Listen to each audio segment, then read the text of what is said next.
Whenever I think about Mississippi, I picture quiet highways, warm air, and old southern charm, not the strange, isolated towns I stumbled into late one evening. These weren't normal places. The roads felt too empty, the houses too quiet, and the nights, way too dark. There's a different kind of fear in towns where the world seems to have forgotten the people who once lived there. And when you walk those streets alone, you can feel something watching you from behind broken windows and abandoned porches. Tonight, I'm taking you into the 5 towns I will never visit again after midnight. If you want to uncover more haunted places and real creepy stories like this, make sure to hit that subscribe button and join our ghost hunt community. 1 Rodney, Mississippi. When I first stepped into Rodney, it didn't feel like I was walking into a town, it felt like I was walking into the memory of one. The air was strangely still, the kind of silence you only hear when a place has been forgotten for too long. The old church stood in front of me, its wooden boards swollen from years of Mississippi humidity, the bell tower leaning just slightly, like it was tired of holding its own weight. I pushed the door open gently. It creaked louder than I expected, echoing through the empty room. Dust floated in the sunlight like tiny ghosts drifting between the pews. I swear the air inside felt cooler than outside, a strange sharp chill that made the hair on my arms stand straight up. I tried to tell myself it was just old wood and shade, but something about it felt heavier, like the room was holding on to something it didn't want to let go. As I walked toward the altar, I heard the faint sound of footsteps behind me. Slow. Careful. I froze. My lungs tightened so hard it felt like I couldn't breathe. I didn't turn around at first, I just listened. 1, 2, 3 steps, each one softer than the last, as if someone was trying not to be noticed. When I finally turned around, there was nothing. Just sunlight on the floor and empty shadowed corners. The smell of old rain and wood grew stronger, and for a moment I wondered if someone had stood there just seconds before I turned. Leaving the church didn't help. Outside, the old dirt road felt even more deserted. The wind pushed through the trees like it was trying to whisper something, and I kept catching glimpses of movement in my peripheral vision, just quick flickers, like someone slipping behind the buildings each time I looked. I walked toward the abandoned general store, and right before I touched the door, I heard a woman's voice. It wasn't words, more like a soft hum, almost a lullaby. It lasted only a second, but it was close, way too close. My heart started hammering in my chest, and for the first time that day, I felt like I didn't belong there, like I had stepped somewhere I wasn't supposed to. When I finally left Rodney, I kept checking my rearview mirror. Not because I was scared someone was following me, but because it felt like the town itself was watching me go, making sure I didn't look back. 2 Yazoo City, Mississippi. The first time I drove into Yazoo City at dusk, I didn't plan to stop. I only wanted to pass through, but something about the quiet roads and the way the fog rolled low over the ground made me slow down. The air felt thicker than usual, as if the whole place was holding its breath. I didn't know why, but I felt like I was being watched even before I stepped out of the car. I walked toward the old cemetery where the so-called witch's grave is hidden behind the iron fence. I'd seen pictures online, but standing there felt completely different. The chains wrapped around the grave weren't just metal, they looked old, rusted, and strangely tense, like someone had pulled them tight only a few hours earlier. I remember touching one of the links and noticing how cold it was, even though the air felt warm and heavy. As I stood there, a sudden breeze moved through the trees, sharp and quick, almost like someone brushing past me.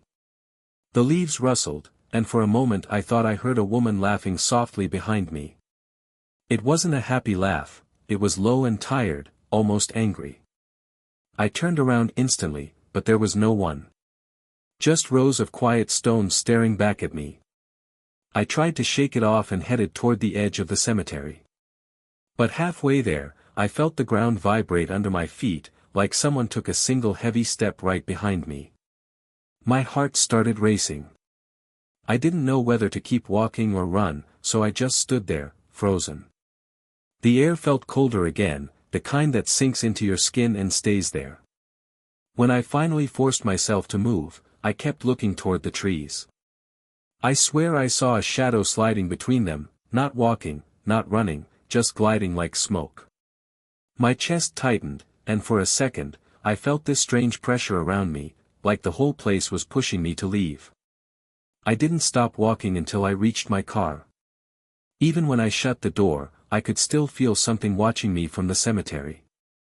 As I drove away, the fog seemed to follow me down the road, and I couldn't shake the feeling that whatever was locked behind those chains didn't want me there, and maybe didn't want me to leave either. 3 Vicksburg, Mississippi.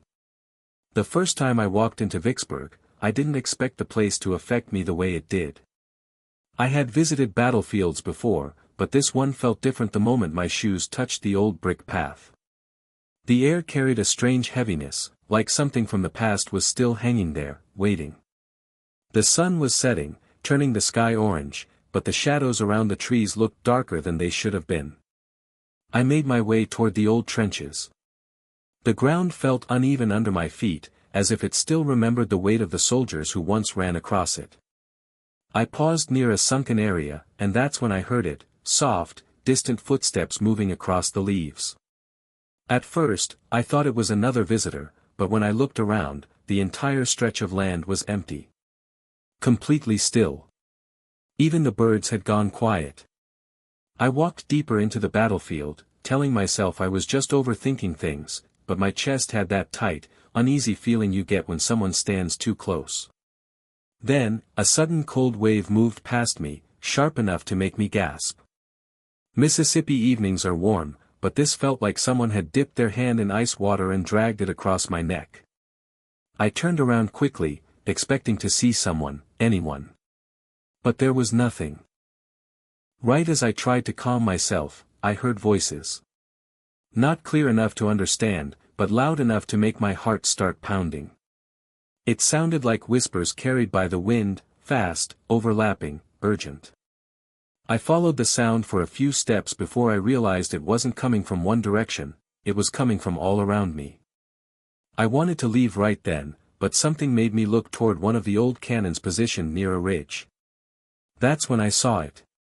A figure standing just beyond it, still, silent, almost blending into the dusk. I blinked, and for a second I thought maybe it was just a shadow. But shadows don't move. And this one did. It took a slow step toward me, and I swear I could feel the ground tremble under that single step. My breath got stuck in my throat. I didn't wait to see anything else. I backed away, then turned and walked as fast as I could toward the exit. Even as I left, I could feel eyes on my back, like the battlefield was studying me, wondering why I had wandered into something I wasn't meant to see. I didn't stop until I reached my car. And even then, I couldn't shake the feeling that whatever I saw wasn't something from today.